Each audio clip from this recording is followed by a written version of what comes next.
Hello friends, are you a professional who has just joined the industry? ഇപ്പോൾ ജോബിൽ join ചെയ്ത ഒരാളാണോ അല്ലെങ്കിൽ കരിയറിന്റെ beginning സ്റ്റേജിലുള്ള ഒരാളാണോ എങ്കിൽ this video will be very useful to you. ഞാനിന്ന് പറയാൻ പോകുന്ന ഒരു ബ്രിഡ്ജിനെ കുറിച്ചാണ്. It's not a civil or a construction bridge. The importance of your relationship bridge, more precisely importance of your professional relationship bridge.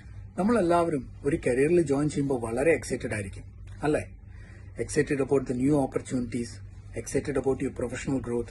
എത്രയും പെട്ടെന്ന് കാര്യങ്ങളൊക്കെ പഠിച്ച് we wanted to climb the career ladder as fast as possible. ഇതെല്ലാവരും ചെയ്യുന്ന ഒരു കാര്യമാണ്. അപ്പം നമ്മളെ ടെക്നിക്കൽ കോമ്പറ്റൻസീസും സോഫ്റ്റ് സ്കിൽ ഡെവലപ്മെന്റ് പോലെ വളരെ ഇമ്പോർട്ടന്റ് ആണ് networking to build your professional relationships.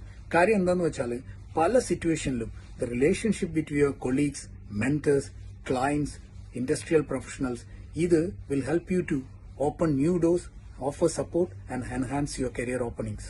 ഇനി നമുക്ക് ഇതെങ്ങനെ ചെയ്യാമെന്ന് നോക്കാം. അതിന് ബേസിക് ആയിട്ട് 4 പ്രിൻസിപ്പിൾസ് ആണ് ഫോളോ ചെയ്യേണ്ടത്.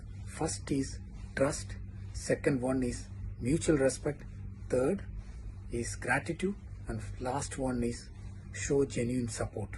ഈ 4 കാര്യങ്ങൾ എപ്പോഴും നിങ്ങളുടെ കരിയറിൽ no matter what the situation is follow as a 4 principles.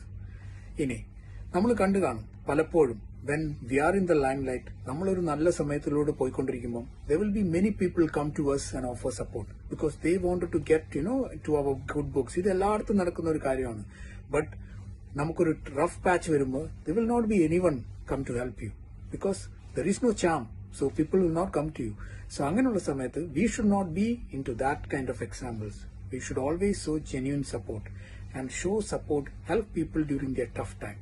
അത് റിലേഷൻഷിപ്പ് ബിൽഡ് ചെയ്യാൻ വളരെ ഹെൽപ്ഫുൾ ആയിരിക്കും. അടുത്തൊരു ഇമ്പോർട്ടന്റ് കാര്യം എന്ന് വെച്ചാൽ never ever burn the bridge. കാര്യം in career and life there will be ups and downs. അങ്ങനെയുള്ള സമയത്ത് എല്ലാവരെയും നമുക്ക് കോൺടാക്ട് ചെയ്യാൻ പറ്റിയെന്ന് വരില്ല, അതുപോലെ തന്നെ തിരിച്ചും അവർക്കും നമ്മളെ കോൺടാക്ട് ചെയ്യാൻ പറ്റിയെന്ന് വരില്ല. But make sure that at regular intervals you contact your clients and all your stakeholders and keep the relationship warm. That's very important. Next is the importance of mutual respect. നമ്മൾ കേട്ട് കാണുമല്ലോ, give respect and take respect എന്നുള്ളത്. ഇത് വളരെ important ആണ്. കാര്യം ആ ഒരു ഫിലോസഫി നമ്മൾ ഫോളോ ചെയ്യുന്ന വഴി നമുക്ക് നല്ലൊരു ട്രസ്റ്റിംഗ് ആയിട്ടുള്ള ഒരു എൻവയോൺമെന്റ് സൃഷ്ടിക്കാനും അതുവഴി നമ്മളുടെ ഗ്രോത്തിനും നമ്മളുടെ കൂടെയുള്ളവരുടെ ഗ്രോത്തിനും കമ്പനിയുടെ സക്സസിനും വേണ്ട ഒരു അന്തരീക്ഷം സൃഷ്ടിക്കാനും കഴിയും. സോ ഇത് വളരെ ഇമ്പോർട്ടന്റ് ആണ്. അതുപോലെ തന്നെയാണ് ദ പവർ ഓഫ് ഗ്രാറ്റിറ്റ്യൂഡ്. നമ്മൾ മറ്റുള്ളവരെ ഹെൽപ്പ് ചെയ്യുന്നത് പോലെ തന്നെയാണ് ടഫ് ടൈമിൽ നമ്മളെ ഹെൽപ്പ് ചെയ്ത ആൾക്കാരെ മറക്കാതിരിക്കുക എന്നുള്ളത്. സോ അത് നമ്മളെപ്പോഴും നമ്മൾ കേട്ടിട്ടില്ലേ, വന്ന വഴി മറക്കാൻ പാടില്ല എന്നുള്ളത്. മേക്ക് ഷുവർ ദാറ്റ് അങ്ങനെ ആരെങ്കിലും ഉണ്ടെങ്കിൽ, നമ്മൾ ഹെൽപ്പ് ചെയ്ത ആൾക്കാരുണ്ടെങ്കിൽ, അവർക്ക് എന്തെങ്കിലും സഹായം വേണമെങ്കിൽ always lean your hand, try to help dum.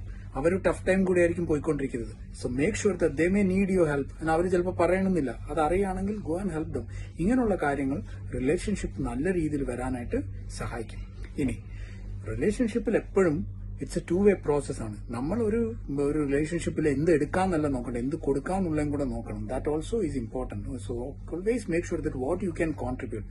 ഇങ്ങനെ ചെയ്യുന്ന വഴി നിങ്ങൾക്ക് വളരെ നല്ലൊരു കരിയർ ഉണ്ടാക്കാൻ കഴിയും. ഓരോ സിറ്റുവേഷനിലും ടഫ് ടൈം വരുമ്പോൾ ഇങ്ങനെയുള്ള റിലേഷൻഷിപ്പ് നിങ്ങളെ ഹെൽപ്പ് ചെയ്ത് നിങ്ങളെ ഫർദർ പ്രോഗ്രസിന് ഹെൽപ്പ് ചെയ്യുകയും ചെയ്യും. Okay, thank you.